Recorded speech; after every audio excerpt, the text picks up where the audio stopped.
뭐 집안 재산이었다 이런 것들이 있는데 그런 거 눈 딱 감고 낼름 하면은 엄청난 돈입니다. 그렇기 때문에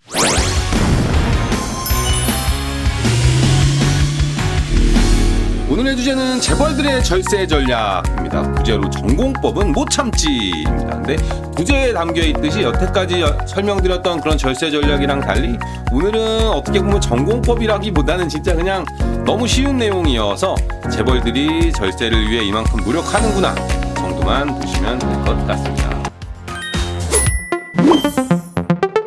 우리나라의 이런 여러 가지 오래된 교훈 중에서 근검 전략이라는 게 있습니다. 전략이 미덕으로 알려져 있고요.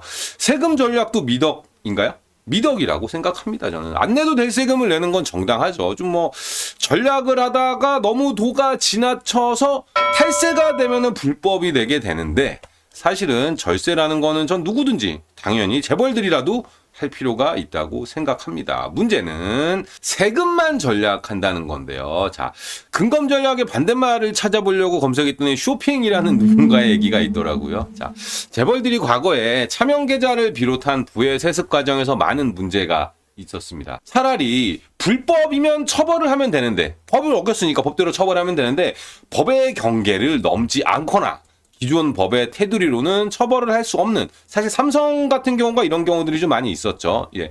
새로운 법을 만들어야 하는 일들이 벌어졌습니다. 자, 제 추정입니다만 이마트 정용진 회장의 세대 생략 증여나 하나에선 아니라고 하긴 하는데 확인되진 않았지만 불법이 아니기 때문에 그냥 언급해 보면은 부담보 증여를 활용한 것 등등 이렇게 합법적인 테두리 안에서 세금을 줄일 수 있는 많은 방법이 있습니다. 또한 탈세는 아닐지라도 경영권을 승계하는 과정에서 탈세는 세금을 줄인다는 거잖아요. 세금을 줄이진 않더라도 경영권 승계 과정에서 금전, 비용을 줄이는 방식들이 많이 있습니다. 저는 그런 약간 삐딱한 시각을 가지고 보다 보니까 의혹들이 많이 보여서 이야기를 하면은 일부 사람들은 야, 세상을 왜 이렇게 삐뚤게 보냐 하고 의아해 하시는 분들이 많이 있는데요. 사실 저는 당연한 거 아닌가 생각해보고 있습니다. 왜냐면은 서민들도 할인 쿠폰 찾거나 막 상품권 포인트 막 왔다 갔다 전환하고 거꾸로 막 어디 푼돈 가지고 꼼수 구상한 적들이 있지 않습니까? 이게 보다 보니까 합법적 절세 전략을 시행하고 있는 아이템을 하나 찾아가지고 설명드리려고 하고 있습니다. 자, 이게 최근에 나왔던 LG그룹의 지분 공시 내용인데요. 구본준 회장님이 자기 아들인 구용모 씨에게 증여를 취소하고 증여했다는 내용입니다. 자, 다시 한번 설명드리면은 이게 수증 취소는 증여를 취소했다는 거예요. 취소했는데 다시 증여를 한다는 거예요. 이게 헷갈리실 수 있는데 3월 25일 날 증여를 취소했는데 3월 26일 날 다시 증여를 한다는 얘기니까 그 전에 증여를 했다는 겁니다. 그래서 찾아보면은 이게 이제 이전 공시입니다. 12월 17일 날 또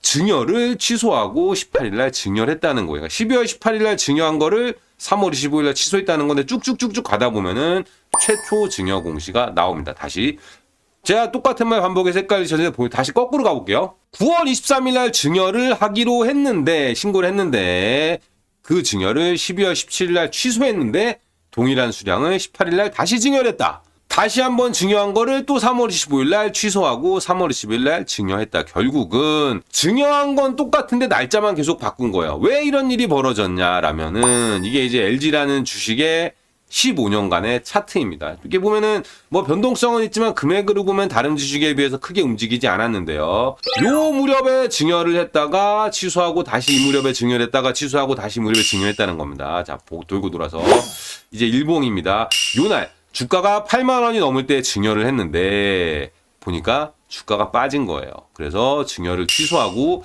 다시 우리 7만 원에 증여했어 라고 했는데 또 다시 취소하고 또 6만 원대 증여했다는 겁니다. 자, 금액을 적어보면은 최초 증여할 당시에 LG 주가가 84,500원이었습니다. 12월에 정정할 당시엔 75,000원이었고요. 3월에 정정할 때 주가는 67,400원이었습니다. 왜 이런 일이 벌어지냐면은 주식을 증여할 때는 증여한 날짜의 주가로 하는 게 아니라 증여 전 2달의 평균 주가와 증여 후 2달의 평균 주가, 쉽게 말해서 증여 전후 4개월의 종가를 평균해서 증여가액을 산정하게 돼 있습니다. 그렇기 때문에 수량이 157만 주기 때문에 저 평균 내긴 귀찮아가지고 그냥 증여 정정한 날짜 금액으로 해봤습니다. 최초 증여할 때 증여가액이 1,300억이었는데 12월에 정정할 때는 1,100억, 3월에 정정할 때는 1,060억이 됐다는 겁니다. 최대 주주들과 특수관계인 같은 경우에는 주식 증여할 때 세율이 60%에 달합니다. 60%. 그렇기 때문에 증여세를 계산해 보면은 절감한 금액이 처음에 한번 정정해서 89억을 전락하게 됐고요. 두 번째 정정에서는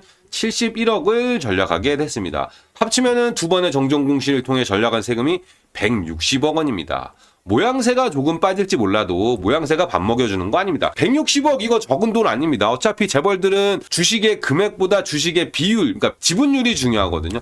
동해수량 주식을 넘기는데 160억 차이 난다면 당연히 해야죠. 또 혹시 모릅니다. 아까 주가 더 빠졌잖아요. 주가 10,000원 더 빠지면 또 정정할지도 모르는데 LG 주주들을 생각해서 그런 일이 없었으면 좋겠습니다. 자, 그러면은 이거 주가 빠질 때마다 계속하면 되는 거 아닌가라고 생각하실 수 있고 뭐 그렇게 생각하는 게 맞을 수도 있습니다. 근데 증여 결정한 시점에서 전 2개월, 후 2개월이잖아요. 근데 만약에 지금부터 주가가 막 솟구쳐 올라가지고 두 달 동안에 주가가 막 10만 원, 12만 원, 50만 원 갔다. 그러면은 말짱 도루묵입니다. 그러기에 정정을 하는 게 리스크가 없는 건 아닙니다. 하지만 세무사들이 열심히 일을 하기 때문에 이런 거 알아서 지금쯤은 한번 정정하시는 게 낫지 않을까? 이런 생각 해줄 것 같습니다. 자, 상속이랑 증여는 이렇게 다릅니다. 상속은 못 피합니다. 상속은 정해지면 그냥 가격 정해져 버리는 거예요. 하지만 증여는 상속은 돌아가실 때 강제로 되는 거고요. 증여는 살아 계실 때 하는 거기 때문에 증여는 살아 계시다면은 이렇게 확정해가지고 세금 납부하기 전까지 몇 번 정정할 수 있습니다.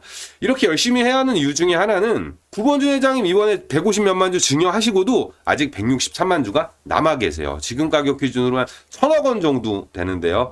아마 지금 증여한 거 세금 납부하고 좀 정리가 되고 나면은 나머지 또 증여하지 않을까 싶습니다. 구본준 회장님은 LX 경영권을 확보하시고 혹자는 폄하하실지 모르겠습니다. 이거 뭐 원래 그런 가족 재산으로 돼 있던 거라던가 아니면은 이거 주식 기증해서 경영권 계속 행사하려는 거라고 폄하하실 수 있겠지만 구본준 회장님은 LX 경영권 행사하시고요. 지금 기부한 주식은 LG 주식이어가지고 뭐 연합문화재단, 뭐 LG 상록재단, LG 복지재단에 기증을 하셨고요. 당시 가액 기준을 합산하면은 2,000억 정도 기부하신 겁니다. 뭐 가족 간 합의를 통해서 뭐 이게 뭐 LG 그룹이 약간 복잡하잖아요. 뭐 상속한 문제도 있고 뭐 명의는 이렇게 돼 있었지만 뭐 집안 재산이었다 이런 것들이 있는데 그런 거 눈 딱 감고 낼름 하면은 엄청난 돈입니다. 그렇기 때문에 저는 뭐 이 LG 구본준 회장님이 기부하신 2,000억 쉬운 결정 아니라고 생각해요. 부자라고 해가지고 기부 쉬운 거 아닙니다. 그런 거 뭐 그런 면에서 이번 전공법은 LX 구본준 회장 입장에서 뭐 할 필요 충분히 있었던 것 같고요. 근검 절약을 사실은 전 안 해보고 싶어요. 안 해보고 싶은데 현재 안 할 수가 없는 상황이라는 게 참 안타깝습니다.